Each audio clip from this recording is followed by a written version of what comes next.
What's going on? I am AnokhiTheOne back with another video. And in this video, I'm doing things a little bit different in 2024. I want to start doing more live videos and more streaming videos slash streaming style videos. I want to talk to you guys directly in real time. Sometimes it'll be pre-recorded, but I will be in the chats and I will be more live. Okay. So in this video, I want to break down some of the spiritual principles and some of the indigenous principles and history behind some of the things that Katt Williams is saying. I feel like so many people are missing so much of what this man is saying. Okay. And I've been waiting for a long time for some strong male leaders to speak, because when I tell you the last few years, it's been foolishness. I'm so happy. I'm so happy my mentor, Ty Lopez, is back speaking. I will be doing some reaction videos to him. I literally worked in his company back in 2019. But I'm just happy. I'm happy about this right here. And I'm not a big fan of people in general, celebrities, whatever the case may be. I'm big on, look, I don't know you in real life. I'm just going to see what I observe, whatever the case may be. But I'm very impressed by what I've been hearing from Katt Williams and just the principles behind what he's saying, just period, just straight up what he's saying. Regardless, I don't know, have no history with the man, but just what he's saying is principle based. So let's get into the new interview that he had with Willie D. It ain't nowhere near the one with Shannon Sharpe. I may go back and review some of that, react to some of that, because it was just crazy. Some of this is repeated in that interview, so I'm not going to be watching the part that he already talked about in the other interview. But there are some jewels that I'm going to be breaking down with books and different things like that. So let's get, and also my thoughts, my own opinions, my own experiences in life, what I've learned from mentors and elders. So we're gonna get into it.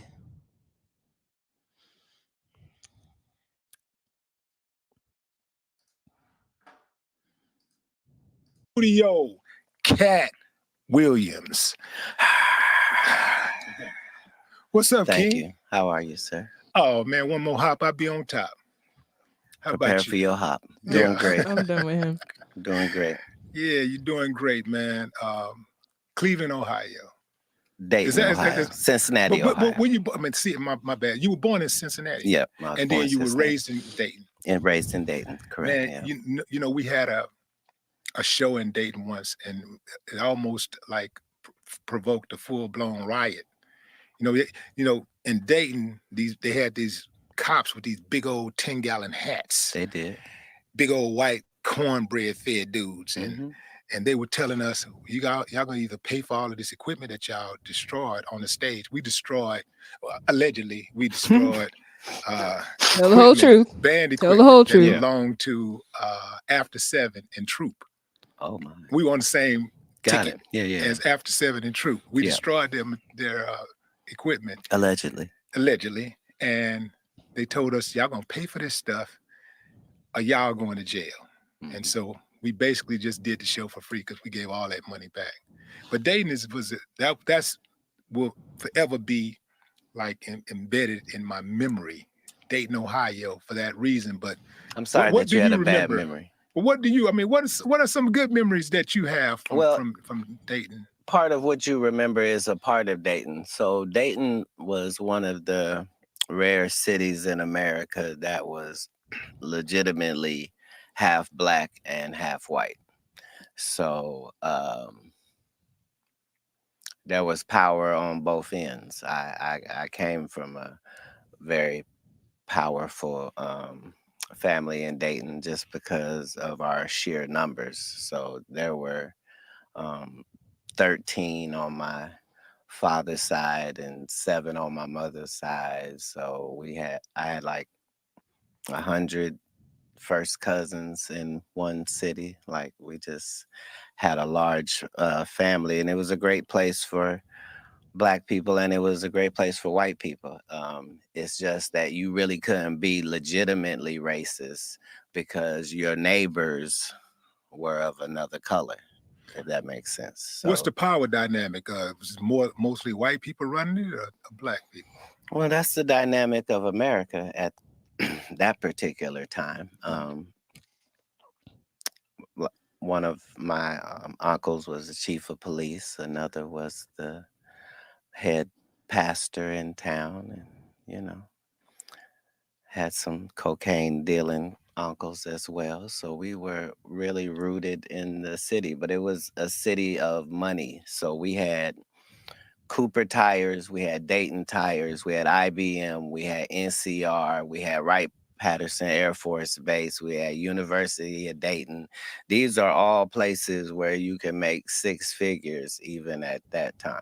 So it was a lot of money there. As far as on the radio, we would hear every hour 5 or 6 artists that were from where we were from. So we thought that was a part of it. We hearing the Ohio Players and Roger Troutman and Zapp's studio is our bus stop when we're 7 years old. Like, so I met Prince while I was in Dayton when I'm 12. Like, it was a very vibrant community for Black people. So you saw a lot of the street stuff. How did you end up? First of all, did you end up doing any of the street stuff, participating in any of that street? Now, this is where the very like he would ask, like out of all the things he could have asked him a question about at that moment, that's what he asked him. He dropped so much right there. And from the very beginning, it was like he was trying to set him up to tell a particular narrative about his upbringing in Dayton, Ohio. But if you actually listen to what he said, he started off saying, you know, he tried to say like, oh, these cornbread white dudes, and he immediately says he was destroying they were destroying the equipment, and the equipment was for the band that came next, and they were Black. So he trying to set up a narrative to make it seem like Dayton, Ohio is racist, and tell me a racist story. That's basically that's what I read from what he said. And I feel like people do that to me as well, because I grew up in a area that's known for being racist and different things like that.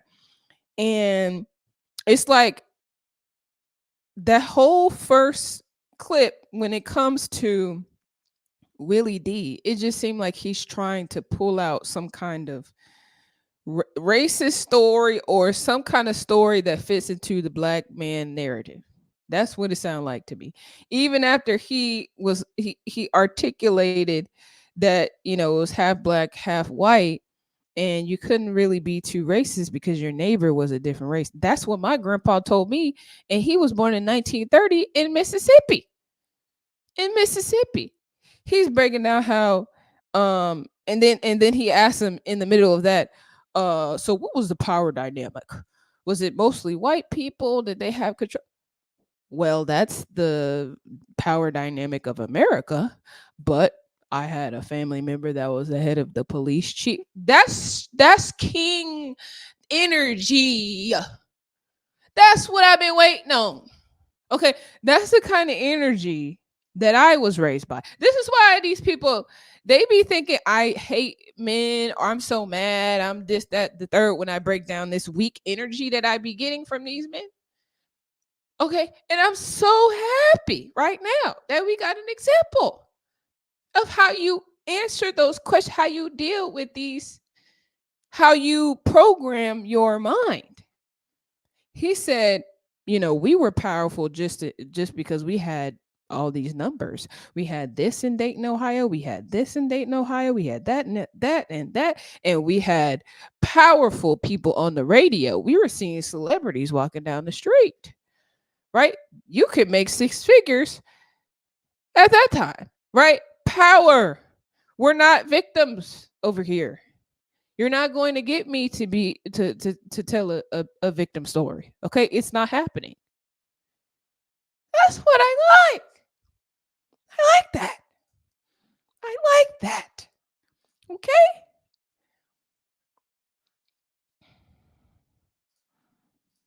Activity. I forgot to mention that. Now all the questions he said, he all the things he just gave you, all the material he just gave you to ask about. Oh, y'all had power, you know. Have you ever had an experience? Like, what is that? What do you feel like that power did for your family and for your mental growing up at that time versus, some other people may not have felt like their family had power like that. He don't ask that question. He don't ask that. What do you feel like the impact of, being able to meet somebody like Prince when you're 13 years old? Huh? When you're 12 and 13, Prince? No, he says street activity. You was involved with street activity. What kind of street activity was you involved? Was you involved with street? Why? See the light? The light. Come to the light. Willie D? No beef on Willie D. I don't even know Willie D like that, even though he from Houston. But why? What's the reason? What is the reason? You mentioned your uncles selling drugs and all of that. Well, I leave Dayton, Ohio right before I'm 13. So I'm still at a young age. I'm just having heightened experiences because of my childhood and my background. So I've always had money, but I don't come from money. So I was able to cut grass in the summer and I was able to shovel snow in the winter. That's what I was allowed to do. So, but consequently, even as a kid, I'm making like $6,000-$7,000 a year. And this is at 12 years old? Before that, at 10.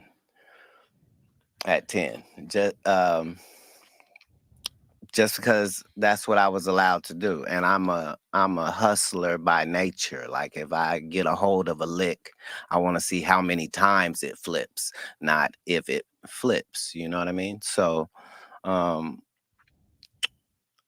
once I'm gone from there, I'm trying my hand at other things, door to door. And I had already made $1 million before I was 18, doing door to door across the country. So I had already tested out what were the positive things about me and how I could use that to my advantage economically from an early age. Is it true that you emancipated yourself from your parents at 13?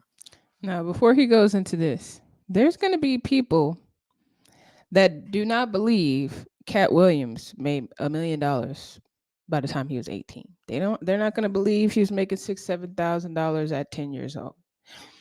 Now, what I need people to understand, when you have the backing of books, when you have that mentality, when you grow up with family that has that mentality, but you also have it deeply embedded in yourself, that's not outlandish, right? I work for a guy, 20-year-old. I was on the sales team, and I don't talk about this, but I'm going to be talking about it more. Okay. His name's Caleb Maddox. You can look him up online. Now, this man, he made 6 figures by the time he was 15, right? He had made his first millions by the time he was 18. He was a huge reader. His dad was big on help with him with reading, sales, and public speaking. So, and then also affirmations was a major thing. Even in the company, they talked about this, right? I'm a salesperson. I'm making making crazy money. I'm making 6 figures as an employee. Really, not necessarily self-employed, right? An independent contractor. But as a salesperson for this 20-year-old, just made 21 last year. Okay. Couldn't drink, making millions, right? We don't know the power of books and also communication and sales. He said he was doing door to door. I believe that 100%. Now, can I confirm it? I don't know. But I know from my experience, I work with a 20-year-old millionaire. I'm talking, he probably had 9 figures by the time he was 20. Definitely had 7 figures. And on the internet, people say, "Oh, you lying, blah, blah, blah." That's okay. It's because y'all don't understand that becoming a millionaire is about math. And when you do sales, you can add, you can multiply, you can say, okay, how many doors do I need to hit with this product that costs this amount to make $1 million? That's math, right? This is what they don't teach you in school. So when you have somebody who um clearly has an initiative, doesn't necessarily need to be doctrinated in the same way everybody else needs to be doctrinated, or has a family situation where they're letting him do certain things that everyday people in our society nowadays don't do. Because when I think about my grandpa, they were working as children, 5, 6, 7, 8 years old. And if they had the opportunities that we have now, right, they didn't even have a telephone. And they was working at 6, 7, 8 years old, right? So we can't imagine that now because we don't know history, right? We don't read, we don't study. Okay. So let's continue into that because I know there's gonna be ain't no way he made $1 million by the time he's 18. They got people doing it right now. Okay. So let's continue, Willie D. Because I read With that your silly somewhere. question. I Well, think it was Wikipedia said something like that. I wouldn't shame the family. What I would say is that it can't be called run away because I didn't run away. I left, but I don't tell that part of the story just because there's a 0 chance that if a young person listens to me and follows my example on that they'll be okay. But I knew I would be, but I was a little off. Like I knew Jesus left home at 13, so I didn't feel like I was out of pocket in any way. Wait a minute. Are you saying that at 13 years old, you was cognizant of the story of Jesus leaving home at 13 years old? I had been accepted to college before I was 12, so I was already a little bit more advanced than your average child. I had probably read 10,000 books at that period in my life, so I was blessed in that way. But as you know, you can't really just live on that. So God navigated where I was able to see the um, underworld, if you will. So I go from my parents' house in Ohio to Miami, Florida by myself. I don't know nobody. And that's where the story begins. But In your formidable years, who is that person? Was there a single individual who inspired you, or some guy or a person that you looked up to and you said, I like the way that they move and I want to model myself after that person? yeah, this is going to be a weird answer. Yes, that's That one was of a the good things that I question, was Willie D. probably the best at. I did it with anybody and everybody. So when I was going to the library, I wasn't reading fiction books. I was reading nonfiction books, and it didn't matter what it was. I know whatever's in this book, I don't know what it is. So I might have read like 1,000 autobiographies, just the life of people that I don't know. And when you do that, you find out that if you were trying to learn something from everybody, you could actually learn something from every single person Mm. that you met. And so it's that type of um, thinking that helped me avoid the pitfalls as I saw them. So the reason I never did drugs when I was an adult is because when I left and went to Miami and I'm living in a park, it's 30 people out there from all different places, and they all are homeless and in a terrible situation just like me. And they telling me that they used to be lawyers and doctors and nurses, and I'm going, well, what happened? And all of them is telling this story where everything in their life was fine, and then they dealt with this drug, and this is where it ended them out. So as a kid, I never saw the fun part of drugs. I never heard about nobody having a good time on drugs, or, oh, you got to take this so you can feel it. I didn't see it from that way. I had already seen what it would do to people, and they're telling me, like, I'm letting people tell me, hey, don't do this. Don't get to Hollywood and start sleeping with white women and doing cocaine because it'll kill you. Huh, yeah, no problem. Got it. So, in a lot of things, I was just stupid enough to get the lessons, but that came from being willing to learn something from everyone. Yeah. He just dropped so many jewels. And you know what people gonna focus on? And I'm gonna break down the wisdom of what he said. I'm just about to break down the wisdom all the way. I'm gonna go to the Bible. I'm gonna go to a book. I'm about to break this wisdom down. I'm about to go to the qualifications, of a king, of kingship. I'm about to uh go in here. You know what people gonna focus on? Ain't no way he read 10,000 books as a kid. Ain't no way uh he did all this at 13.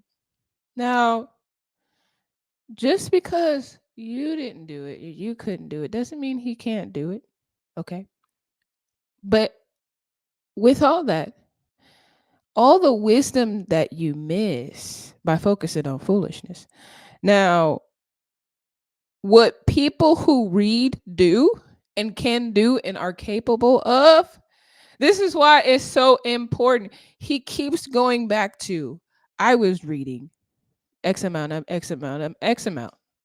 I was reading. I was reading. I was reading, right? I uh in the beginning of this, I talked about how I work for Ty Lopez, and I had been following him for a while, done some of his programs, and I got a chance to actually work for his company in sales. Now, he got famous. He shifted the whole paradigm of entrepreneurship on social media. He is literally the godfather, the goat. Okay, of social media marketing, ads, content marketing, online course. Just he had people reading, and he had a lot of men reading. That's not an easy thing to do. That's not easy, I'm telling you. Okay. And he talks about how you should take war with a multitude of counselors, right? He talks about some of the greatest minds are not alive. You will never be able to meet them, and you'll never be able to be mentored by them. He's big on mentorship. Men need mentorship. They need it by a multitude, not just their daddy. Their daddy may not be what? Just like him. He's a great man, but I had to go off. And guess what age he went off, right? Into the world. The age of initiation, right? In indigenous cultures. That's why I'm gonna break it down for y'all. I'm about to break it all the way down. I guarantee you're not gonna hear this perspective. I guarantee. I just guarantee it. Okay. He left the nest at 13. That was the age of initiation in indigenous cultures. That's the age that my grandpa left the nest, right? And started making money and started moving towards building and building wealth and eventually becoming an entrepreneur. We're in a different, we baby children. We got 35, 100-year-old children. Our generation has to fight childishness. We do. We have to fight it like the plague, okay? Because we will be full-blown children until we're 100,000 years old. We don't know what it's like to grow up, a lot of us. But a part of that is a part of the corporation that wants to keep us in that childish mindset where we believe any and everything we hear. We don't extract wisdom, right?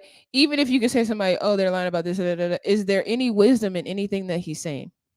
Is there any wisdom in anything that I'm listening to on this song? Is there any tidbits of something that I can learn, even from homeless people? Let's go to the Bible. Let go to the Bible. I'm the one, I'm not afraid of the Bible, but he gonna break down some stuff in the Bible, and then we gonna break that down too. Okay? This is great. This is Proverbs 29. I stumbled upon this because people be talking about the Proverbs 31 woman. I want me a Proverbs 31 woman, as if that Proverbs 31 woman was submissive and listen to everything her husband said. And I was like, oh, I wonder about the Proverbs 31 woman. Let me look it up. Independent, INDEPENDT. That's what the Proverbs 31 woman was. And I'm like, okay, well, dang, if the Proverbs 31 woman is so drastically, totally different than what society says she is, what are they going to talk about? What a good man is? Is there some kind of proverb, something or something, man? Proverbs 29 man. You could say 28 to 29.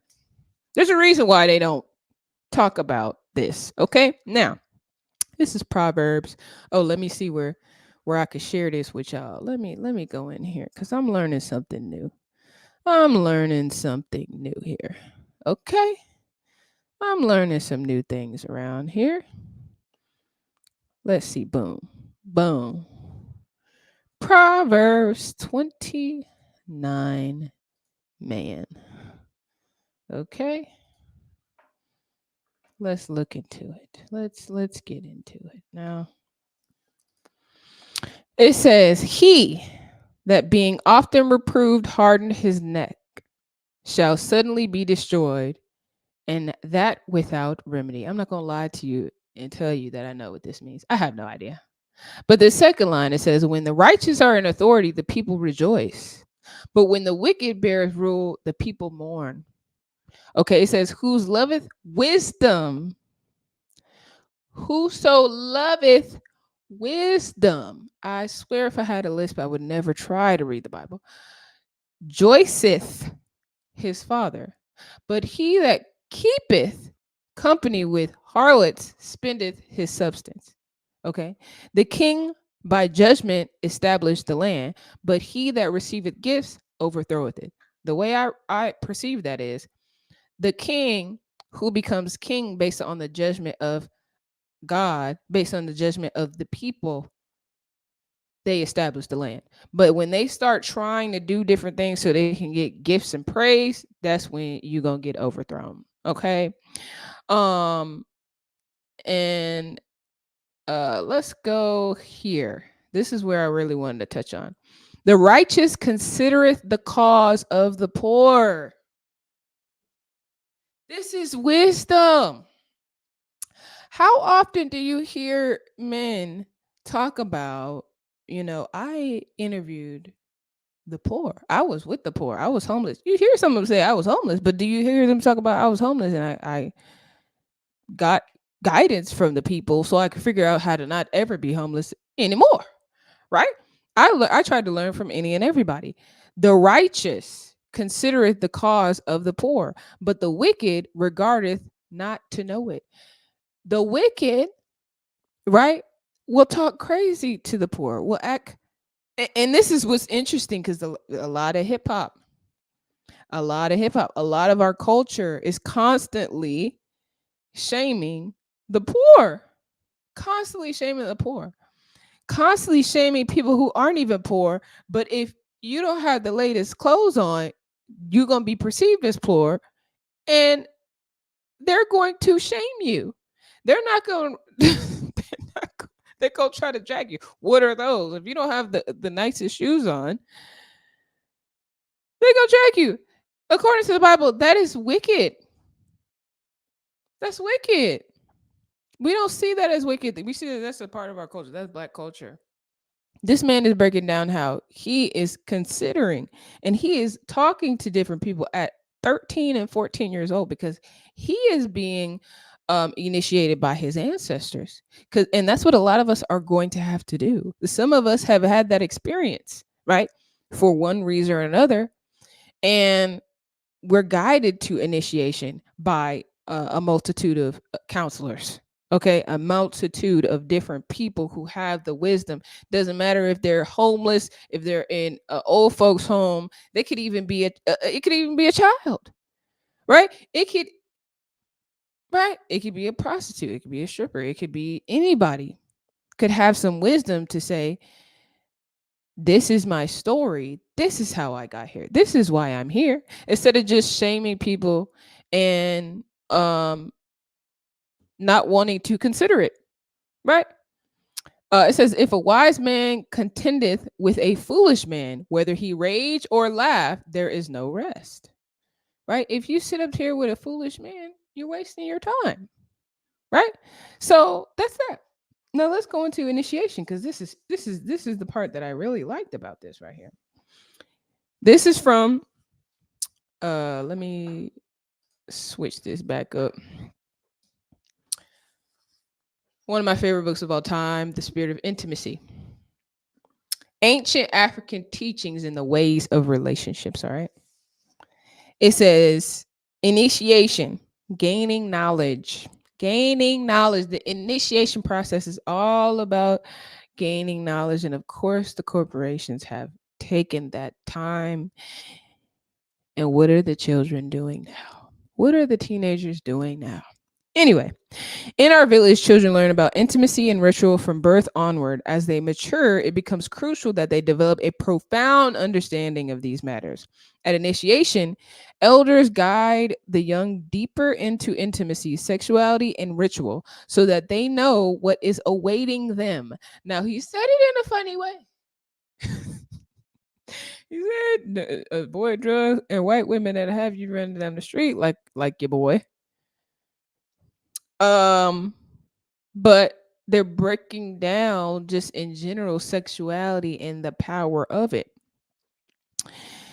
It says they do not just wander into the unknown territory of adulthood and get wounded, like he said. He said he was a little off, but really, he's really on point, right? He had to wander into unknown territory because the adults, and he's not breaking it down, but the adults didn't want to afford him the type of information and the wisdom that he was so ferociously searching for, to the point where when they punished him, they would take away books. Think about how silly that is. You're going to punish the child by taking away the knowledge. That's what they do in all of society a lot of times, right? Unintentionally, right? You're constantly trying to shield your children from information that could save their lives, and or you're not getting the information to have them to flourish in the way that they need to flourish, or put them in the places to get the information, right? It said, so he wandered off, but he was being guided by spirit. He's being guided by God, right? And God led him to where he needed to go. It says initiation for women takes place after the first menstrual period. It is performed once a year between December and February. If, for instance, you get your period in March, you will have to wait until the next initiation in order to go through initiation. For a man, initiation is done at puberty, which is around 12 and 13 years old. When he starts to show signs of wanting to be an adult, when the hormones start to kick in, when he starts getting fights with his daddy. During initiation, you learn about many things. Sex and intimacy are just part of the teachings. Even after initiation, there is a long period of mentoring. A long period of mentoring. If you think there is something you are not grasping, you can always turn to an elder. Intimacy is a sacred thing and should not be messed with. There is high danger in it. When you jump into it with your eyes closed, you can easily get hurt. And that's basically what they broke down to him. Now, he's saying it again in a controversial, funny way, but he has shown wisdom with all women. Okay. So, because you don't ever hear no drama, there is no real drama that can be proved about Katt Williams, especially with all the stuff that's coming out right now. There is no women, and he's known for being surrounded by women. There's no women coming forward saying anything happens, and I have a video and I have all this evidence. Okay, because he moved in a wise manner. That's why this mentoring is so important. It helps you avoid acting on illusory knowledge. In initiation, one important lesson is learning how to build an intimate connection with spirit. That's what he talked about, the self and others. For the Westerner, the question is usually, how do you build a relationship with yourself, with another, or with spirit for that matter? In my own case, I had to learn to let go of my defenses and any need to control. I had to trust spirit absolutely for guidance, but many things are easier said than done, especially when we are anxious. And that's what he said that on the Club Shay interview, where he was like, "You mean to tell me you went all the way out there with no fear?" He's like, of course I had fear, right? I'm not gonna sit up here and say I wasn't anxious, I didn't have any fear, but some of us move even though we have fear. And he had a strong relationship with God. So that fear that he knew because he had studied, he had read by autobiographies. When you start reading autobiographies, it gives you more courage because even if you fail, Malcolm X failed several times if you read his autobiography. If you read Martin Luther King, fail. If you read any autobiography, if you read Oprah autobiography, okay, it took her a long, hot minute. Okay, so wisdom. Let's get back into it.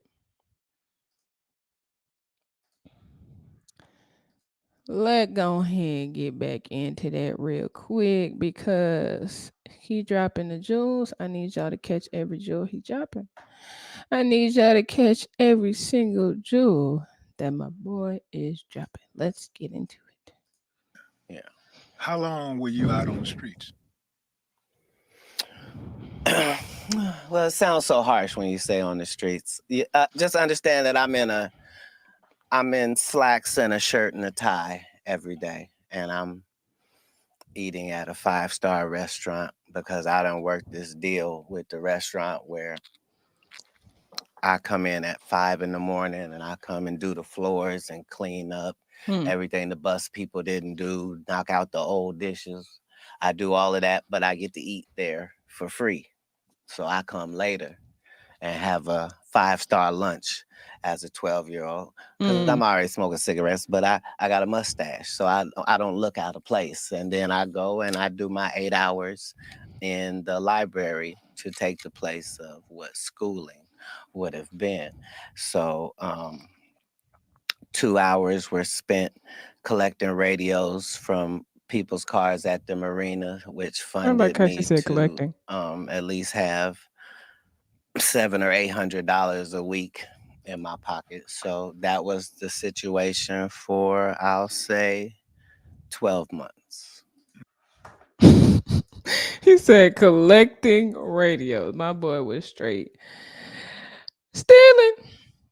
Now, the intelligence he breaking down, the work ethic. That's the same work ethic that my grandpa talked about. How he was when he was about 12, 13. One of the only things he could get a job doing was bussing tables, and he would be hustling and different things like that. He's building his work ethic. He's creating win-win situations. He's creating deals at 12, 13. I was doing this. Why? When I was young, my mom, so we had puppies, right? We had a male and a female puppy or dog, and they're pit bulls. We had blue pits. I was out there selling them blue pit. I was slinging pits. I was about 12, 13 years old. I'm negotiating.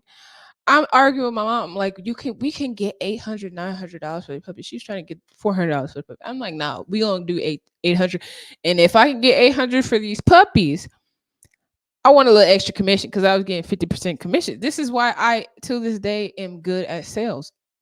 When you have parents that give you the freedom, or you go off and give yourself freedom, but he initially, before he even went off, he had the freedom to hustle to make money. When you get a taste and you learn how to make money, this is adding and subtracting. What you talk about? This is adding. If I can sell, we got 8 puppies here. If I can sell 8 of these puppies, let's go ahead and use a calculator. Let's get a calculator. 8 times 800. That's $6,400. My commission is 50%. Divided by 0.5. I did that wrong. 6,500 divided by 2. Okay. $3,250. Now, you know, mom didn't fully give me all that money, but I feel like I deserved it. I got a good amount though, right? And they'd have puppies 2 times a year. I was probably, if I actually knew how much I was making, because my mom really did let me have some of that commission, I probably was making a few thousands a year as a 12, 13-year-old. I was hustling. Okay. And that work ethic carried over to when I got into the job place, the job, what is that word? I don't even remember. I don't even be in that word like that. But when I got a job, right, it carried over, right? And then when I started doing my own businesses, it carried over because I know if I want to be an entrepreneur, you have to have work ethic. You can't just be talking and talking and talking like a lot of people do. Let's get back to it. But I'm not, when I actually think about even just myself, my grandpa, this is not an outlandish story. For a lot of people it's outlandish, but that's sad for our society. Was there somebody who came along, a social worker or something like that, and saw you and said, yo, or talked to you? It's like, yo, I can help you out. Or you should do this or that. No. You're looking at it a different way than I was looking at it. I wasn't in a pitiable situation by any means. I was free. And it was an adventure that I was on. And I had already read all of these books. I know how this goes. I know that a terribly scary adventure is nothing for the warrior. He doesn't need to be in a good position. There is a God, and he's going to see you through. You just have to make sure that you're hitting the marks to qualify for the blessing. So I was never in a situation where someone would think that I needed some assistance. Well, That was another huge one. That mindset is so golden. That mindset is illustrated throughout the Bible if you actually read about Jesus's actual experience and not just going to church and letting the pastors tell you how Jesus went, right? How Jesus lived, which they rarely ever break down how he really lived. Right? And how he really moved and how he really was thinking, right? If you study autobiographies, if you read Think and Grow Rich, if you read As a Man Thinketh, So Is He, right? The book, As a Man Thinketh, but based on the Bible verse, right? There is a mentality and there is a way you move. If you study indigenous chiefs, right? The indigenous, I can even go to the indigenous. Let's go to the indigenous right now because I got that prepared. The indigenous, when they raised their children, they didn't have their children in a little crib full of soft, cuddly cuddleness. You know where they put their children to go for them to go to sleep? On the floor. On the hard floor. Why? On the hard floor. Why do they have their children laying on the hard floor? Why? Because they know life is hard. Why would you prepare, even at birth? Why would you prepare your child? Now, I'm not saying that's what I plan on doing or what everybody should sign up to do. But why would you set your child? There's so many people. I don't want to bring a child into this world. The world can be very hard. It can be very beautiful as well. We choose to come here, right?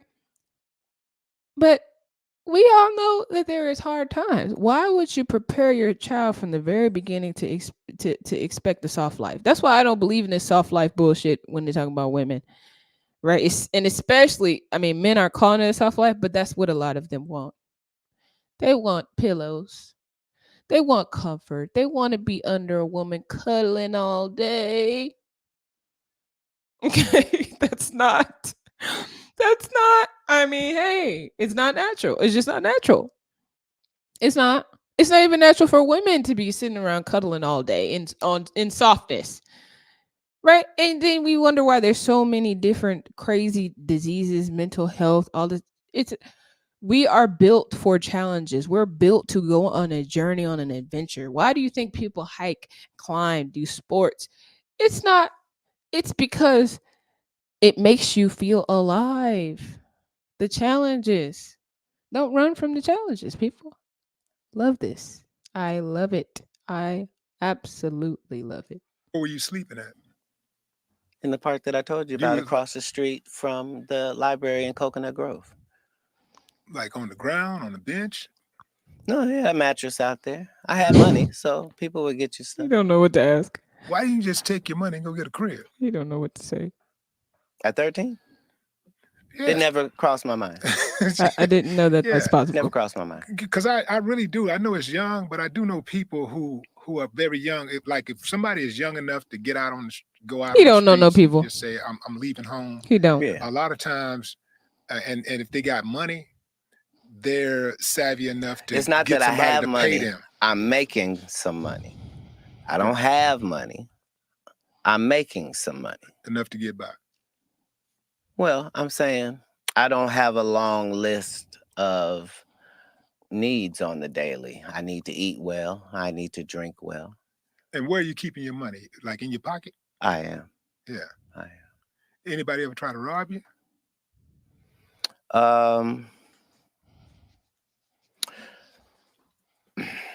No, I did have somebody try to violate me while I was out there. I think because I didn't know really what gay people were. So I wasn't really clear. I knew how gay people acted as I had seen, but I wasn't aware that it had a sexual connotation to it. So as soon as the guy kept talking to me like he liked me, I was really confused because guys don't like guys. And I'm trying to figure out, is there something about your background that makes you talk like a lady while you're talking to me? But yeah, I had that as a situation. But other than that, no, I wasn't frequently tried as a young person. Yeah. So I'm asking some of these questions that I'm asking because I'm really trying to figure out. Pause. Now, hold on. When I was young, I didn't know what gay people. Literally didn't know what a lesbian was. Like really, what a lesbian? Because people always talk about gay. I didn't know. I did not know what a lesbian was until I graduated high school. This is why representation is really important. I had no idea. Right. So I'm not surprised by this idea. And I thought about when I watched the Club Shay interview when he talked about his dad propositioning him for sex, right? I haven't seen anybody cover this, right? Because it made me wonder, what do you mean your dad propositioned you for sex? What does that mean? Right? He said, my dad propositioned me for sex and I'm a virgin. He's like, this is the second time, right? And then they had an altercation. He was being abused because he refused sex. What's going on with that, right? What's up with that, right? And he said, he had a very religious background. Now, what I read from this, now people can say whatever they want, they can feel however they want. Me knowing the gay experience, not saying he's gay or whatever the case may be, but knowing the gay experience, right? Katt Williams can be seen and viewed as an androgynous person. Let's look at some pictures of Katt Williams real quick. Let's just look at some pictures. I'm gonna share my screen. If you just type in Katt Williams, right, and you just look at some pictures, we all know this, okay? Right? Let me share this with y'all real quick. There's people. It's like it's such a weird thing because when somebody don't like somebody and somebody is like, they're a little this, they're a little that, then everybody wanna, yep, yep, yep, yep. But when somebody is in a positive light, they're like, there's no way. Like Kevin Samuels, there's no way, there's no way. When they're his advocate, right? Now I'm not saying that's what he is, but I am saying he's androgynous. Okay. Y'all not even looking at what I'm looking. Okay. Let's see. I'm saying he is very androgynous. Look at this. He's androgynous. Very much so. I'm androgynous. Okay. He's very androgynous. Now look at this. Okay. People try to make fun of him or whatever, say he's gay, gay, gay. He don't have to be gay to be gay androgynous. You don't have to be gay to be have a healthy amount of masculine energy and feminine energy. Now, if his parents is hyper super crazy religious, the Jehovah Witness, at that time, they may have picked up on his energy, his masculine and feminine energy, and assumed that he was gay. He could have been teased by people and all this other stuff, right? And so to me, that makes this idea of him running off at 13 even more realistic because if his father is propositioning him for sex, to me, he's trying to force the issue. I don't know whether you this or not, but I ain't seen you with no girls. And guess what? You 12, 13, you got testosterone floating through your body. And guess what? We Jehovah's Witness and we don't deal with the gays. So I'm going to force you to have sex with a woman. She going to grow a prostitute. I've heard this story several times. Please pretend like you ain't never heard it. Of fathers and uncles. Usher talked about how Diddy forced him to have sex with a prostitute. Okay, let's not pretend that this don't happen. But this happens in the Hollywood, and when it happens in Hollywood, we're like, oh my gosh, Illuminati, the devil, the devil. But when it happened to your cousin with your overbearing religious, with his overbearing religious dad, or his overbearing religious mom or uncle or pastor that said the cure for his effeminacy or whatever the case may be is to get with a prostitute, right? So to me, that's what it sounds like to me. Y'all can say what y'all want, but and I'm not saying he gay or whatever. I'm just saying he's androgynous. So 9 times out of 10, that's the reason. Same with Prince. Prince always said he's not gay. He loved the women's. But clearly Prince is androgynous, right? And he also suffered from abuse from his father, right? So now let's continue with the story. Let's continue. All right, we piecing stuff together now. I'm not saying one thing is anything, but That's what it sounds like to me.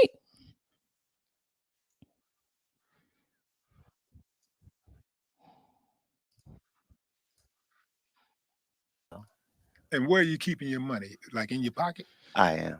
Yeah. I am. Anybody ever try to rob you?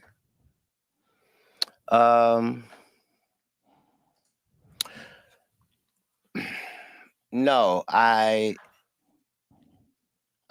Indigenous. that makes you talk like a lady while you talking to me. But yeah, I had that as a situation. But other than that, no, I wasn't frequently tried as a young person. Yeah. So I'm asking some of these questions that I'm asking because I'm really trying to figure out like how did you develop your psyche? Like you're a very insightful dude. Right. Just trying to figure out like where did that start at? Can you pinpoint a specific time and space where you said, you know, yeah, I get it. I see what's going on.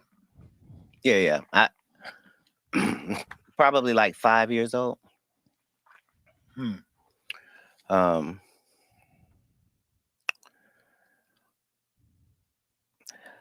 First and foremost, this is gonna sound really, really weird, but I believed at that young age that you could have a relationship with God, and I know that that's kind of old fashioned now. Um, but when I was young, that's what I believed. And so I developed this relationship where we talk 4 or 5 times a day and we talk about everything. And I'm coming to you when things are well and when it's not well. And if I ask for something, I know when you gave me what I asked for because it's the only time. So I understood at a young age that I wasn't like everybody else, that I was in a blessed position and that I had the ability to be able to make things happen if I could find the instructions and follow them. So um, at 5 years old, that's how I thought. I knew when things were wrong with the Bible. I wasn't worried about authority because God was like the authority. And other than that, I got to tolerate you, but I'm not allowed to bow down. I'm like that as a child. So my parents didn't do anything wrong. They just wanted me to live a life that I wasn't going to live. They wanted me to be this, and I was not free to live a double life. I can't be that and be what I'm trying to be. What was that they wanted you to be?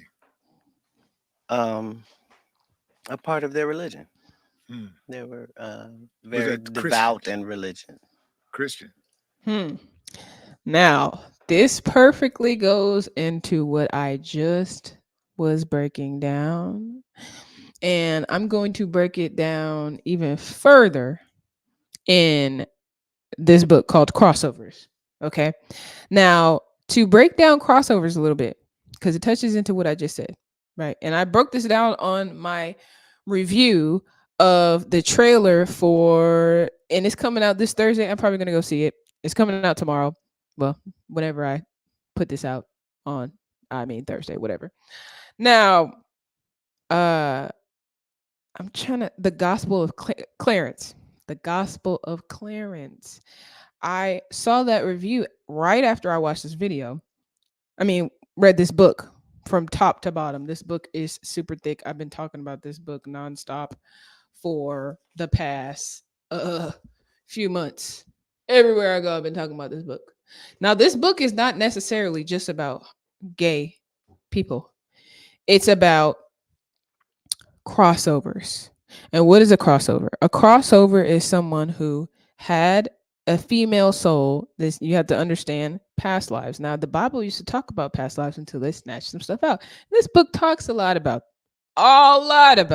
why he said he knew it was wrong in the Bible. He knew it was wrong in the Bible. Oh, this is connecting. Okay. Now, this book talks about a crossover is someone who in ancient times, right?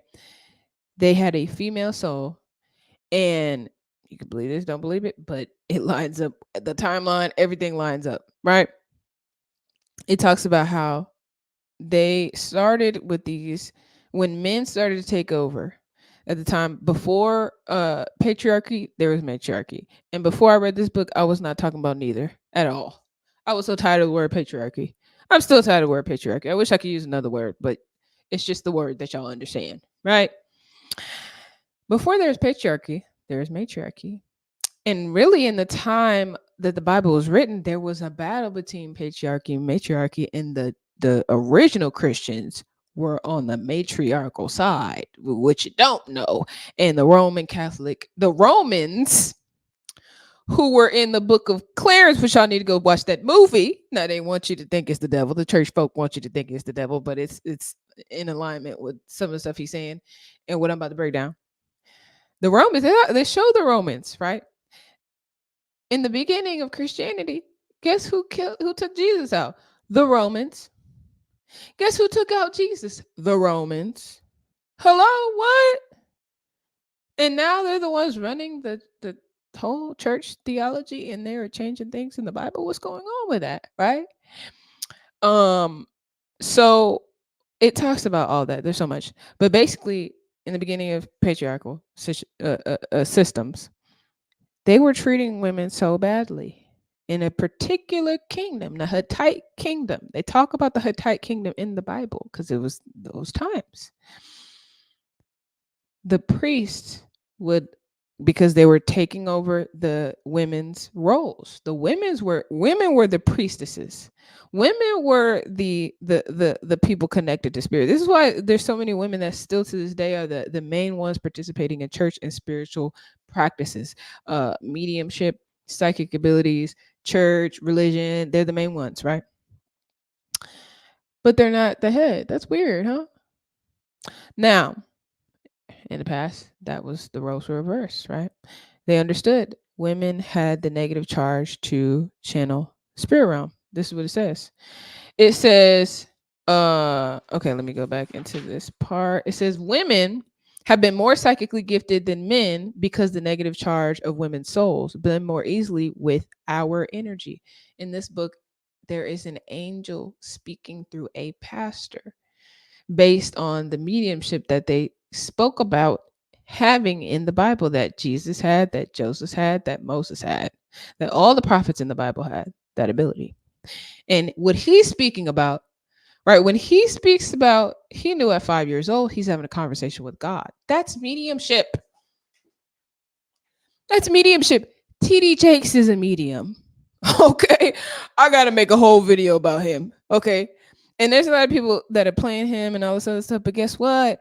I'm going to break it all the way down as to how him being a power bottom does not disqualify him. Matter of fact, it qualifies. I'm not going to say it qualifies him even more, but the breakdown of this book, okay, that negative charge of the soul that bottoms have, that female charge of the soul. Now, he doesn't have to be a bottom. He doesn't have to be anything. He don't have to get with nobody. He's single. He said he a single dad. He been a single dad. He don't have to get with a man or woman or nothing to be a medium, right? To be psychically gifted and also to be a crossover. Because what a crossover basically is that you've had past lives as a woman, right? And you have crossed over for a particular purpose, and that purpose is mediumship. Because the traditional male, straight male, traditional masculine male who has had a male soul since the beginning of time, they don't have the charge for mediumship. This is why you see so many gay men in creative endeavors, dance literally was a spiritual practice. Acting, spiritual practice. They had that video about her name has slipped my mind. I hate when that happens, but y'all know who I'm talking about if y'all seen that clip of her talking about how she goes into a trance when she gets into character. Denzel Washington said he went into a trance when he got into character for Malcolm X, right? That is mediumship. That is spiritual. All the creative arts is before they started making money off of it. It was a spiritual practice of one or another. The drum playing, the everything. The DJ was the master of ceremonies. The MC, the one who would speak the words, the affirmations, right, for the trance work, which involved dancing, which involved singing, which involved music. It was all spiritual, and it still is, right? And that is a perfect timing for me to talk about trap affirmations.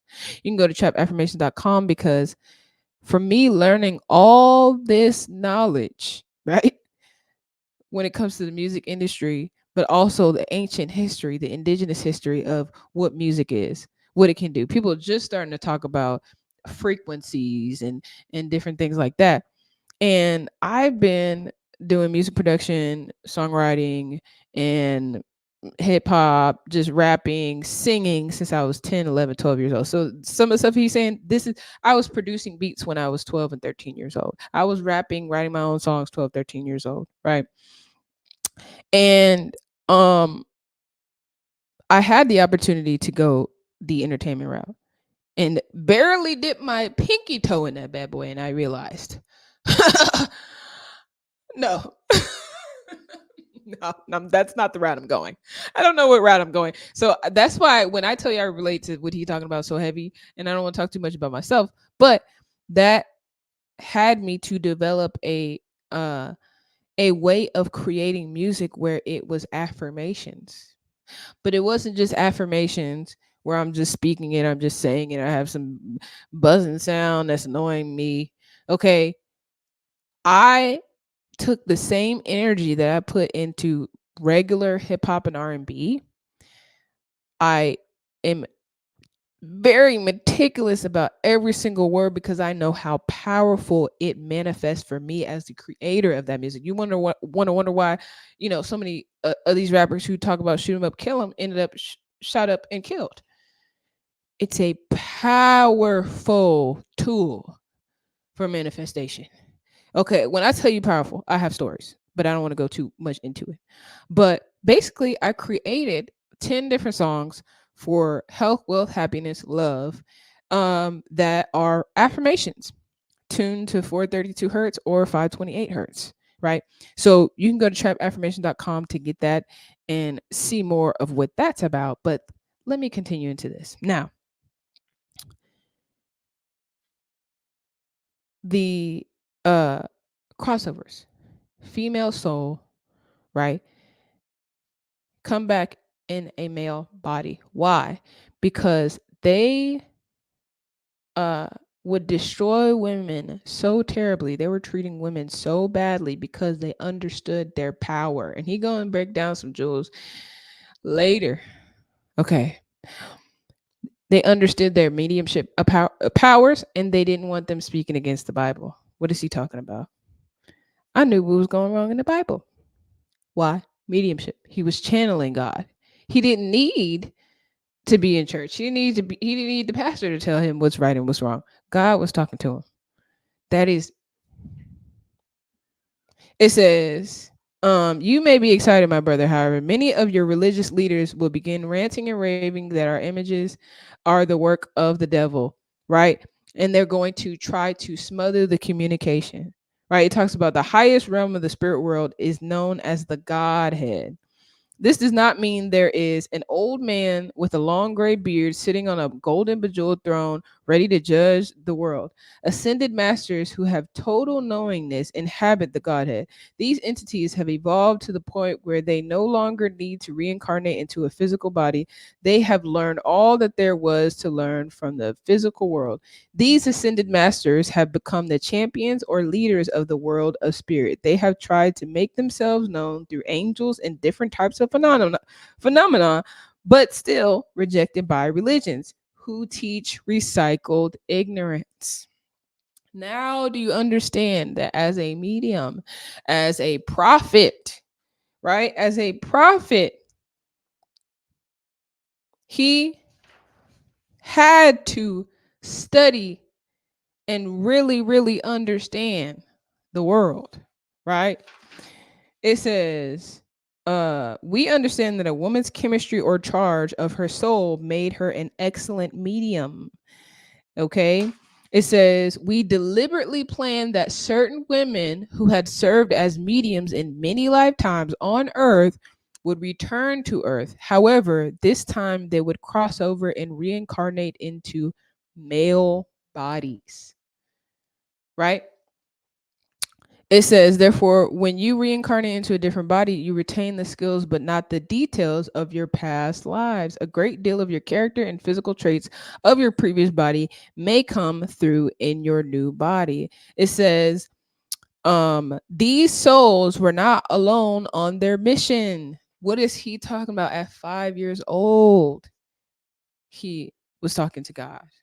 By 13 years old, he had been guided to enough information for him to feel like he can go out on his own when his parents got to acting a fool, because he could point out the things that are wrong in the Bible. He may have been a little too feminine for their liking, and they may have assumed he was gay or whatever the case may be, and tried to take the gay out of him by forcing him to be with a grown-ass woman when he was a virgin, like he said, right? Now, is that all he said? I'm filling in blanks. I could be right, could be wrong. I don't know, but that's what it sounds like to me. Okay. It says, these souls were not alone on their mission. Other helpers accompanied them. These helpers did not reincarnate, but served as controls and guides or guardian angels for these mediums. These assistants stayed in the light field around the mother, helping the soul program the genetics of the baby's body. After the child was born and learned how to walk and talk, these guides would teach the child throughout its childhood into its adult years. When the instrument was ready, he would go into a trance state, and these guides would then use the vocal cords of the medium to teach enlightenment to all humanity. 9 times out of 10, while Katt Williams is talking right now, while he's talking on that last interview, he is in a trance state. He's in a trance state. Now let's continue. This is deep. Ain't nobody, I guarantee you, nobody else is breaking this down like that. Nobody is breaking this down like this. Yes, a branch of Christianity, yes. At one point, did you become a Muslim? At one point, I became several religions, because that's the only way you can really find out what's going on in a religion. Religion is not something that you can just study the books about it and now you know about them. I had to be a member of the Fruit of Islam in order to know. Minister Farrakhan calls me his son. I was not regular even in that endeavor, just because whoever the true God is, I don't play about him. And I understand that regardless of what you choose to call him, it's the same entity. And once you study all of the religions, you find out that nobody's really disagreeing with anybody. The Jews don't believe this whole set of things that Christians don't, and Muslims either. What he just described is what I just read to y'all. The Godhead. He's talking about the Godhead, right? It's not one religion. And this book breaks down the Godhead and how Jesus is a part of the Godhead. Buddha is a part of the Godhead. These Allah is a part of the Godhead. Muhammad, these people, these great spiritual leaders who are not reincarnating any longer. There's great spiritual leaders who are still incarnating. There are Malcolm X's. There are people like that who are reincarnating, and you know that they are trying to watch and see who it is because they know about reincarnation. If you've ever sat there and watched some of the near-death experience videos, right, and reincarnation videos and different things like that, or if you ever done past life regression, you know it's real. You can feel it. It's real. So yes. I'm with you. I'm with you, Kat. I'm right there with you. Why are people so afraid of Farrakhan?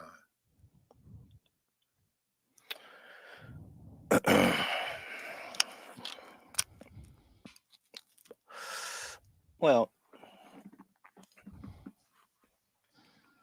if you had the ability to control the black people on this planet, there isn't anything that you couldn't take, dismantle, destroy, or interrupt if you could mobilize black people. And so part of the ops agenda, a part of their modus operandi, is to find out which one of you niggas is a potential leader. And if you are, then we begin a work of progress on your life, which will make people get off of that. It's a part of it, as much as in any defense, you trying to figure out which way this dude is likely to go so I can rip that ball. It's the same. Yeah. Before he goes on, I got to break that down. Okay.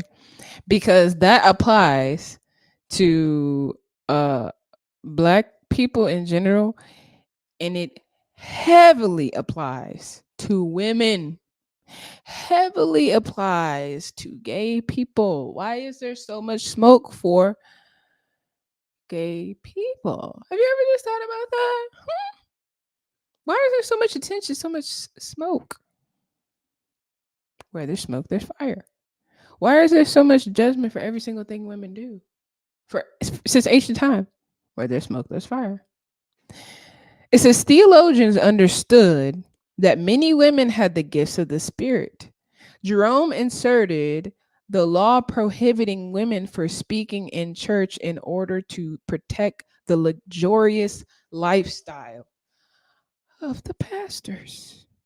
Priests often took red hot pokers and burned out these women's eyes because they thought the women saw spirit with their physical eyes instead of the eyes of their spirit bodies. Often they would cut off the women's tongues to prevent them from repeating spirit's messages.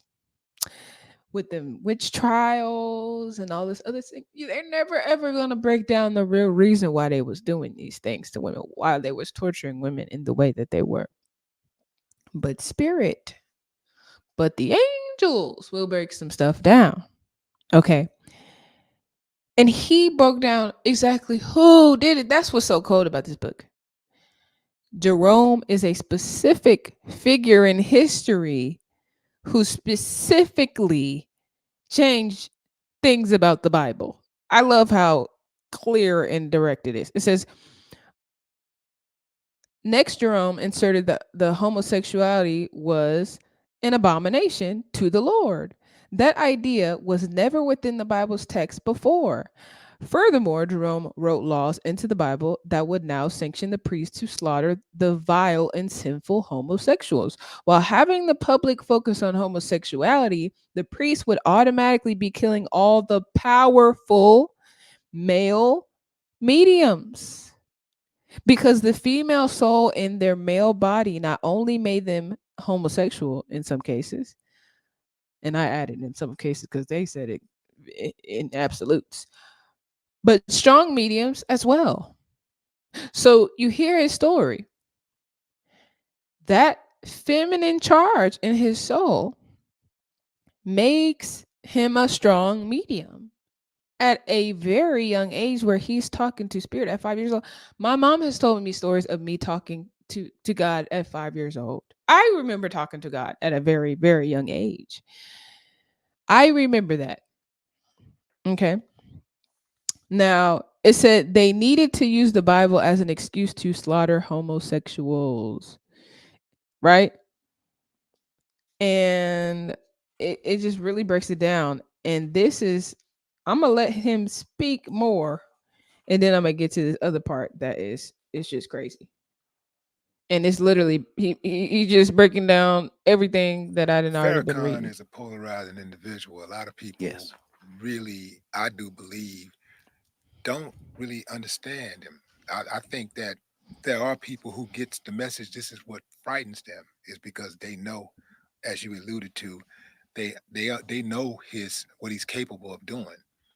Uniting black people and guiding and leading black people in the right way. There's not been a successful one of those yet. Mm. So just like if you're a rapper, any rapper can get hit. Yeah, we don't have we can go through 300 years of history and look for all the black people that fit the description you just said. They never make it. Yeah, which is why I believe that they should stop trying to make it. I really do believe that, it's each one reach one, teach one, but the leadership is in yourself. Like all of us are capable. Well, not all of us, but many of us are capable of being a leader. Like instead of sitting around just waiting on one person to be that leader, how about well said. Yeah, I've heard people try to say that, give that argument because they scary. Well Yeah. said, but in real time,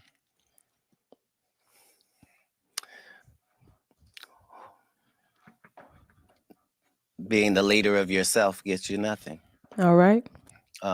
The people demand to be led regardless.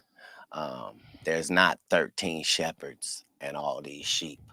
Mm. Why? Because it's unnecessary. Just one that has the connection with the sheep, which allows the sheep who has a brain about that small to Mhm. be able to just focus on eating grass and not worry about falling off a cliff. We have the desire as humans to be led. Mhm. We want to be led into battle. We want to be led into the football game. This is all because this is how we are wired. The cheerleaders and the pomp and circumstance, that goes back to the times of first humanity, because we do need that. Yeah. Well, you're talking about a myriad of leaders. You're not just talking about a single individual. Right. And I see a lot of people just be sitting back waiting on a Messiah. They're waiting on Right. that one person. But they are too, though. Who's that? The other side is far more diligent about looking for that Messiah than we are, because they know where to look. You probably wonder, why do white people pay so much attention to black people? Good if question. they don't like them. You would think if you didn't like something, why would you be paying attention to it? I don't pay attention to things I don't like. What's the answer? The answer is the liar knows what lie he told. You see what I'm saying? So even if I made it deceitful and I made you think that the answer is over here, but the answer is really over here, I'm still going to be looking over here. Me, the one that tricked, because I know this is the right answer. Black people have lost their identity, but our oppressors have not lost our identity. Gotta get in the books. They chop those noses off of the Pharaoh and the Sphinx in Egypt in the first place, is because without this nose, we can tell you this is whoever it is. But with that nigga nose, it can only be niggas. Why would somebody vandalize a whole face and only vandalize one part? Nobody wanted to knock an eye off or take an ear off, or no chins missing. Nope, just the nose. Because it's a brand. It's a brand. All right, go ahead. You have an uncanny way. Dropped so much wisdom right there. I was trying to find my book that came before Columbus. That's one of the ones that just took my whole mind to another level. When Rocks Cry Out is another one of those that took my mind to a whole nother level. I had to be guided, hand guided to this book, because it is not a popular book at all whatsoever. I had to have my hand held for me to find that book. And it talks about how basically the physical description of all the places described in the Bible are not on the other side of the world where they're fighting right now, but in the Americas, the North America, the South America. A lot of the names for our cities, even in Dayton, Ohio, there was pyramids. There is pyramids in Dayton, Ohio right now. They're ancient pyramids in Ohio. Okay? Uh there's pyramids. The biggest pyramids in the world are in Mexico. This thing on light keep coming on. The biggest pyramids in the world is in Mexico. It talks about how uh also Peru, there's parts of the Bible that the location is in Peru, right? And so um they know. They know where things are. They know who we are. They know what we are. What made me, when I tell you I grew up in a very racist area.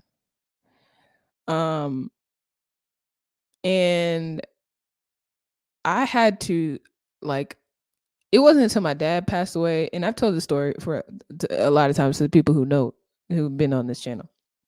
When my dad passed away,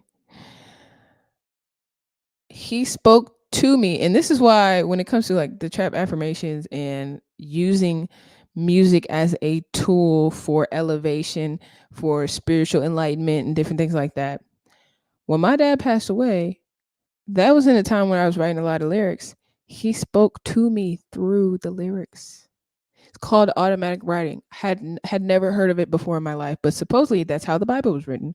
Automatic writing by um uh men who are guided by God. Now there's other people who change some things up, but also in this book it breaks down how all the laws that they ever created, they would say it was written by God because they needed the fear of God for men to listen to the laws.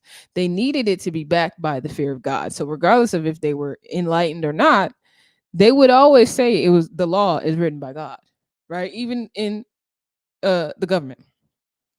But he channeled a whole message to me through rap lyrics, right? Now some of y'all, you can believe however you want. But guarantee you, whatever the people channeling on the music that y'all normally listening to, whether you call it gospel or otherwise, you have no idea what the hell they channeling. Okay, or who the hell they channeling. But you can always tell by what is the message, how does it make you feel, and what is it manifesting in your life. It's super simple, right? But I wasn't even on none of that until I had that experience. That changed my whole entire life because I'm like, what in the hell? They said my dad, they just dropped him into the ground. What the hell how is that happening? Right? Took me on a spiritual awakening journey. And it's just been enlightenment ever since. But the more I dig, the more I realize what the wisdom behind what he's talking about. They know who we are. We don't know who we are. And this is where I wanted to get to. I was working at Guitar Center. I was on my journey. And this is a part of my journey of mastering music production, songwriting, home recording. I used Guitar Center as a university because the schools was too expensive. So I'm learning directly from artists, people who play piano in church, guitar players. I didn't care. I just want to learn from everybody. I was at the register, and one of my coworkers was bringing this man up, and this is the time where everybody's talking about Illuminati. It was mid 2000s. YouTube was pretty early, and we was hooked. I'm talking about hooked, especially because we always in the music industry, so we always be talking about stories. So when this old white man came to the register, he had this 33rd degree ring on. And we all looking at each other. And my coworker tried to ask him some kind of question. And he looked at me and he looked at him. And for the life of me, I cannot remember what this man said, but I have chills right now. All I remember in my head thinking was, this man knows who I am. He knows what I am. I don't know what I am. I don't know who I am. And that took me down a journey to start reading books like this and wanting to know what in the hell am I? What am I? Who am I? Who's my people? I need to know. Because the way this man looked at me, I need to know. Right? Now, fast forward to now, I may be feeling like I'm talking a little long, whatever, but this is important. This goes into what he's talking about, and I'm going to hear about what he's talking about because this is a jewel. This might be the last thing because he getting into some stuff I really don't care about. I don't really care about the tea stuff. You can always go to some other channel for some tea stuff. Now, fast forward to now, I've heavily, especially in 2020, I was heavy on the ancestry. I've got over 2,000 ancestors that I have found all the way back to the 1400s. Have I found an African ancestor? Not a single one. That's what I was initially looking for. That's what I was trying to find. I was trying to find where are my people at in Africa? Where's my tribe? So I can know, what, something, right? Nothing in Africa. What I found, Choctaw. I found Cherokee. I found French. I found the UK. I found Irish. I found what the fuck? Who am I? What am I? What is this? Right? A whole journey. And in 2020, on the 4th of July, I had a dream. Right? I had a dream first, and there's this music playing. It was like this classic music. And I was like, what is that? And I woke up and I still heard it in my ear. And then that morning I got an email because I'm tapped in now. I'm tapped into my ancestors and I'm just tapped in. That's all I'm saying. I get an email by Kuti Mayo. Shout out to Kuti Mayo. Y'all can look him up. He's tapped in. He's in there. Okay. I had just done a video with him about black slave owners and white slaves. Woo! You're talking about know who you are. And I've come a long way since then. Now, we were trying to figure out what was going on with a particular ancestor, right? I knew who his father was. His father was the father of Fort Worth. He was a Catawba Indian. And his mother was a Catawba Indian. And his father was the father of Fort Worth, a whitey McWhite man. He has a statue in Fort Worth. Okay? He traced my boy back to George Washington. Not George Washington Carver, George Washington, the first president. On the 4th of July, 2020, do you think that's a coincidence? Hell no. So then it made everything click. When I tell you, when I thought back on this white man who was looking at me and something telepathic was going on. I didn't know what the hell he was. I just knew something was up. He knew who I was. Here is a descendant of George Washington, 10 generations back at Guitar Center, ringing up some shit at the register. Don't know who the fuck she is. Woo! That's crazy. And you can say what I got chills right now. You can say what you want about George Washington. He was this, he was that, but guarantee if a white person knew that their ancestor was George Washington, they would be up here like, bitch, this is my shit. What are you talking about? Okay. Now, aside from that, and also I studied George Washington more, and a lot of Kuti Mayo broke it down. They said he found documents of him having very dark skin.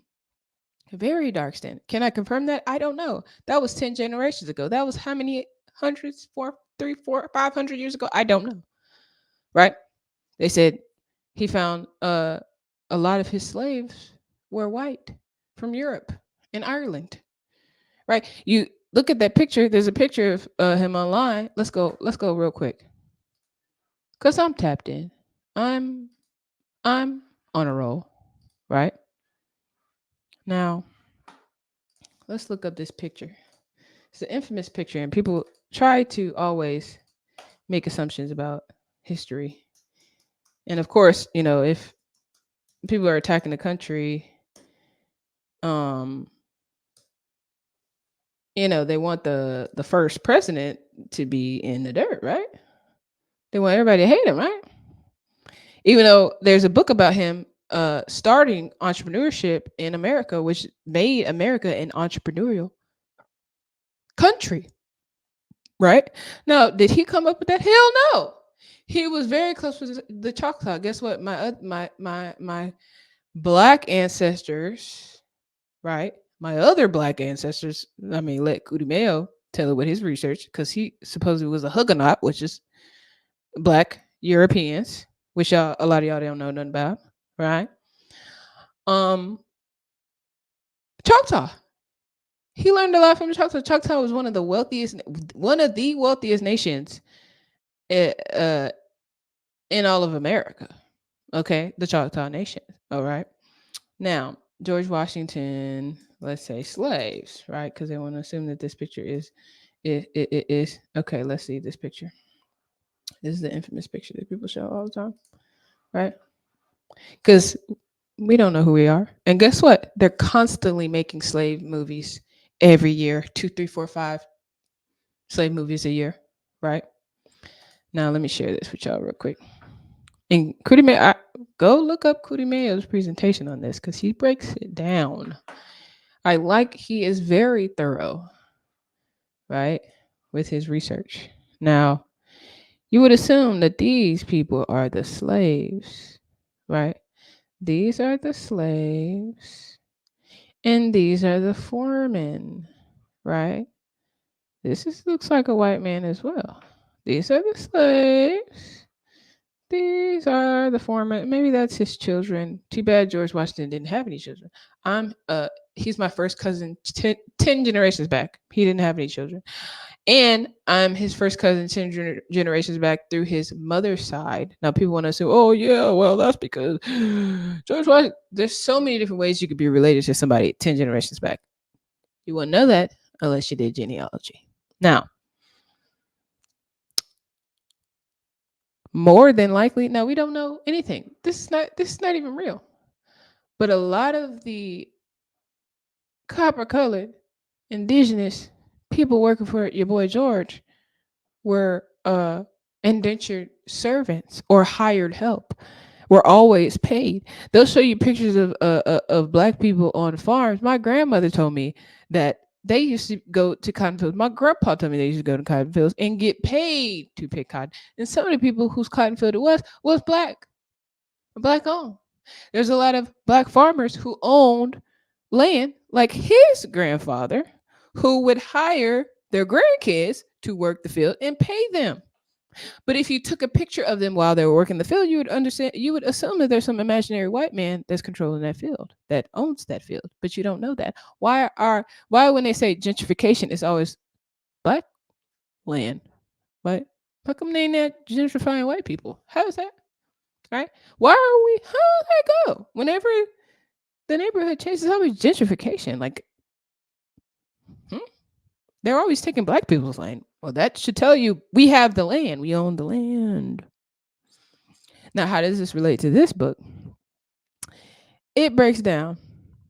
It said they were hunting gay or effeminate men. They were hunting. I wasn't even showing it that whole time. Damn, I thought I was doing something. This is what I was pointing at. Anyway, they were hunting feminine men. I have no, for anybody, I really don't have no skin in the game with this conversation. I'm not a gay man, right? I'm part of LGBT. You think that we are all together, happy and together. We're not. I was just going off. This is the dang trans woman was going off me. I'm going off on her. We don't always get along. Trust me now. Trust me. Just like with Katt. Just like the damn just like with Katt, he don't get along with all the comics. Okay? There's some things going on in our community. But let's break this down. It says, under the emperor who legitimated Christianity, it was not only illegal to make eunuchs, it was legal indeed, mandatory to murder them. Okay, they're talking about the castration, right? Now they'll tell the story. They want us to believe that the men that they were castrating were masculine men, right? They want you to think that they were emasculating masculine men. No, my dear. They were trying to castrate feminine men to take away their psychic charge. If they found any semblance, it says, I am talking about the period of time when the church was trying to get rid of mediums. Let's talk about it.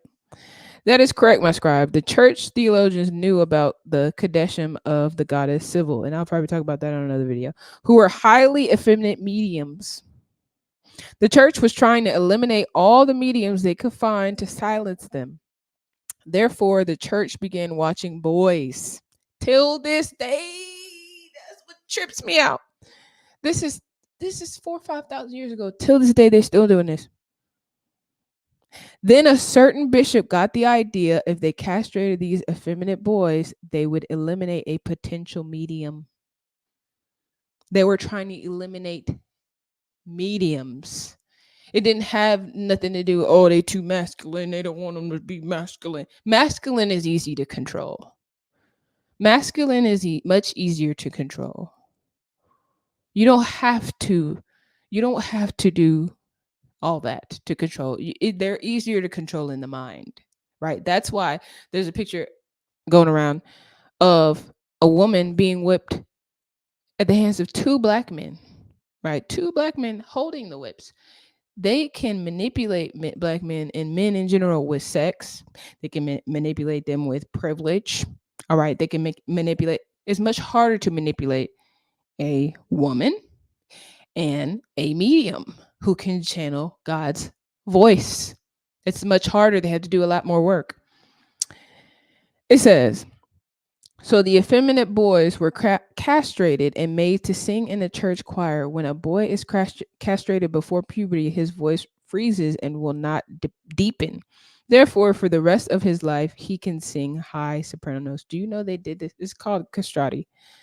Do you know the Catholic Church was doing this until the 1970s, and they're probably still doing it low-key?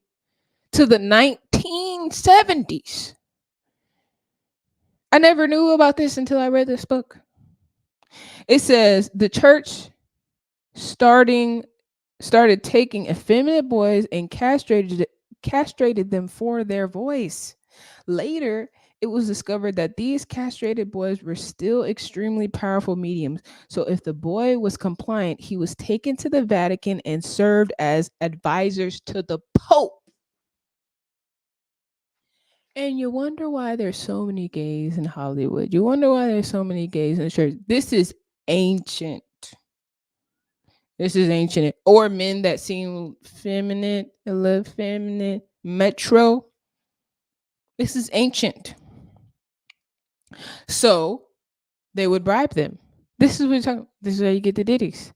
This is how you get the TD Jakes, right? But you'll always have a few mediums. You always have a few gatekeepers. You always have a few crossovers that stand 10 toes down, like Prince, okay, like Katt Williams, right? Who you can't bribe because the voice of God is so loud in their head that they're not afraid. It says, yes, my scribe, that is true. It says, what you are saying that the church was killing mediums, but using their gifts at the Vatican?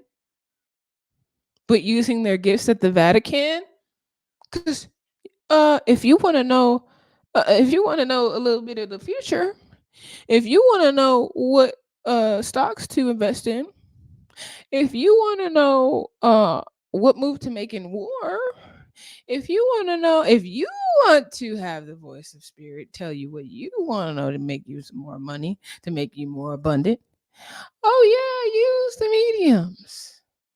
This is why they're being used in Hollywood. This light needs to come on. This is why we're being used all throughout Hollywood. Guess what was the only other option? Yes, my scribe, that is true. However, if the boy would repeat Spirit's condemnations of Catholicism, the boy was kidnapped and taken and sold in slave market. In certain parts of the world, eunuchs were highly valued slaves. This was the fate of many castrated boys during this time. Now, Jesus talks about eunuchs, right? Jesus talks about how when he's talking about marriage, he talked about how some people are born to be married, or some people are made eunuchs, right, by men. Some people are eunuchs based on God, and some people choose. Wait, I think it's like some people are born eunuchs. That's what it is. Some people are born eunuchs, crossovers, different things like that. Some people are made eunuchs by men, right?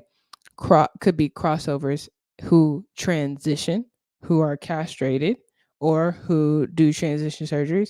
And the third one is people who choose to be eunuchs for the kingdom of God. That's more like monks and different things like that, who mostly it talks about how most of the time are gay. Priests most of the time are gay. They don't have problem. Oh, I don't need to take up a wife. I'm cool. I'm good. Because I wasn't looking at her like that no way. Right? Now, I think, let me see if there's anything more. I think that's where I want to end this. I think that's where I want to end this because I feel like he's about to go into some tea, and I'm not trying to do tea. Way of thinking I'm outside not the trying to box, sip and tea. you are very good at breaking things down like you just did. You understand consequences and repercussions very well. The law So of my karma. question to you is, why are you such a habitual line stepper? Why do you cross that line so often when you know what the repercussions and consequences are going to be, and they're not going to be favorable to you? For example, Right. I saw where you and Suge got arrested, right? Okay, yeah. So he going into tea. Now, if y'all want to watch tea, y'all can go and watch tea. This is not what I want to do. But yeah, he about to go into to some tea. But when you're on a spiritual journey, right? People try to look at your life from the outside in and make assumptions, right? They'll try to say, "Oh, I don't know why you always get yourself in trouble. I don't know why you always get yourself in financial trouble, or, relationships and they're not good, or you can't keep a job, or blah blah blah blah blah." Right?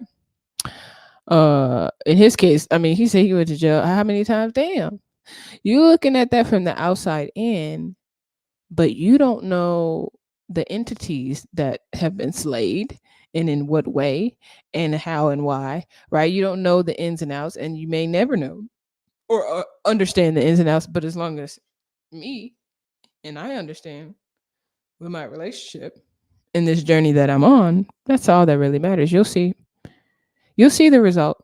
Because you could say, he's a habitual line stepper, blah blah blah. But guess what? He's still on this earth, and he's still successful, and he's still doing the daggone thing. He's still protected. He's been protected on every line he done stepped on, whatever your imagination is saying. He's still protected. As we see, he ain't in jail, is he? He's still making plenty of money, ain't he?